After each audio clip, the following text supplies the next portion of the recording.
comparative advantage to produce all that product while we produce something else, at least aside the fact that in that substitution, at least in our historical experiences, that has an impact of lowering the real wage rates of the American working class. And if the American workers have less income, are they going to consume less cars, less iPods, or less CDs by Hannah Montana? All the earlier speakers this morning, and I think they were comprehensive and an excellent presentation, laid out much of the empirical evidence on the U.S.-Korea auto trade. But let me share a few figures. Motor vehicle production in Korea reached 4.1 million in 2007, up from 2.9 million in 2001. The top three auto producers in Korea were Hyundai, Kia, GM Daewoo, followed by Sang-yirl and Samsung. Motor vehicle exports from Korea reached 2.8 million, up from 1.5 million in 2001. And in 2007, the import community sold just 53,390 vehicles in Korea. Ford, Chrysler, GM, if you exclude Daewoo, sold fewer than 10,000 vehicles in Korea last year. Thus, the U.S. bilateral auto trade deficit with Korea exceeded $10 billion. This, as our earlier speaker showed, despite of the fact of the change in the exchange rate, which makes U.S. exports more competitive in Korea and around the world. The U.S. International Trade Commission, the ITC, estimates that the KORUS FTA would add another $1 billion to $1.3 billion to the annual U.S. auto trade deficit with Korea. Now, my colleague, and he's going to speak in a second as soon as I step down, argues that perhaps these trade statistics do not necessarily reflect an unfair trading situation or a failure to enforce trade rules and standards. And I quote, Jeff, the FTA critics cloak these concerns in a rhetorical charge that is politically seductive, citing the wide disparity in the number of cars imported in each country, 700,000 U.S. imports of Korean cars versus 5,000 Korean imports of U.S. cars in 2006, as de facto evidence of unfair trading conditions. Again, we respectively disagree. Historically, Korea has kept its markets closed to U.S.-built automotive products through a combination of both tariff and non-tariff barriers. Despite previous agreements and memorandum of understanding with Korea to eliminate those barriers, the Korea market remains essentially closed to any significant import competition. Again, the paper, Professor Nam's paper, does not deal at all with the issue of non-tariff barriers. The very reason, in our view, that import penetration of foreign automobiles into Korea is so low, and in fact the lowest. The proposed KORUS FTA will increase Korean automotive producers' access to the U.S. market while allowing Korea, in our view, to keep its market closed to U.S. vehicles and auto parts. Similar to the NAFTA experience, the net result will be a surge of automobile imports from Korea and the loss of thousands of additional jobs in the United States.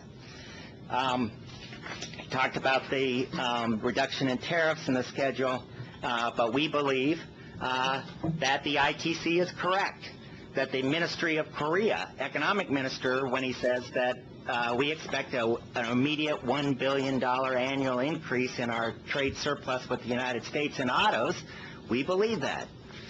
We believe the ITC that said the same thing, a $1 billion to $1.3 billion increase in autos into the United States as a result of the KORUS.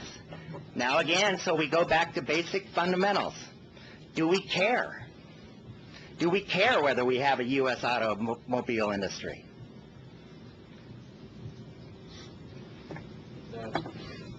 Well, some people do. Gary Shapiro at Consumer Electronics Association, people like the American Enterprise Institute and others say, forget it. We're in a new century. We don't need an automobile industry. We don't need the wages and the benefits that go along with that. Let them go. We're much better off managing firms that are doing their production in China and elsewhere around the world. Fair enough. I understand that position. We don't accept it. We'll continue to fight to maintain a industrial sector in the United States. Our workers are productive. We don't feel like the welfare of the world, economic welfare of the world, is enhanced by shifting production not to more productive regions of the world, but to lower wage sectors of the world. I don't think that's a good economics. I don't think it's good foreign policy.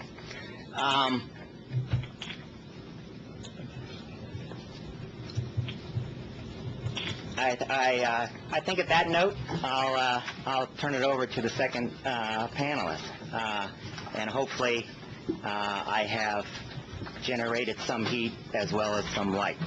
Thank you. Thanks very much. Will the paper be available like the others that have been presented today? I made it up, most of it up as I went along, but I'll make a copy of it. Whatever you provide, we'll make sure it's available on our website and however you want us to distribute it. We had testified before Congress. We had testified before the ITC.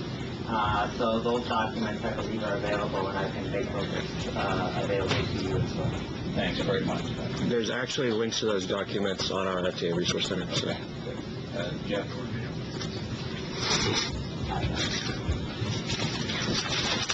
Thank you very much, Jack.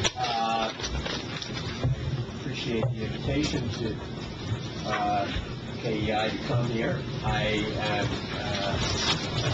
very happy that you set aside a good deal of time to discuss the auto issue, because this is central, as we've heard throughout the morning, to an understanding of the economies of both countries, and it's a core element in the debate on implementation of the KORUS FTA.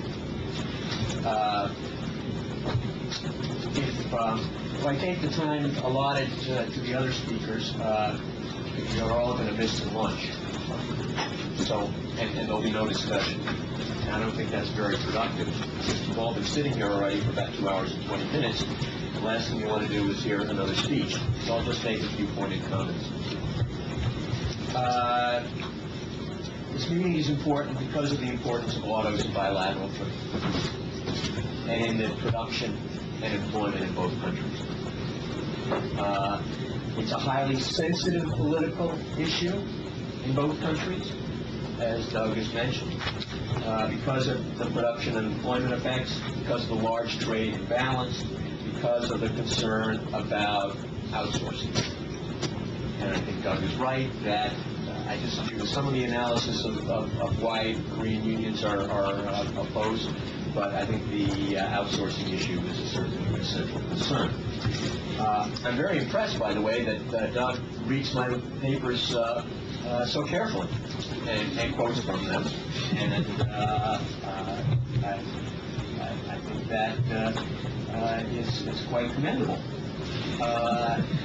And he doesn't distort what I say, which is quite unusual in this town.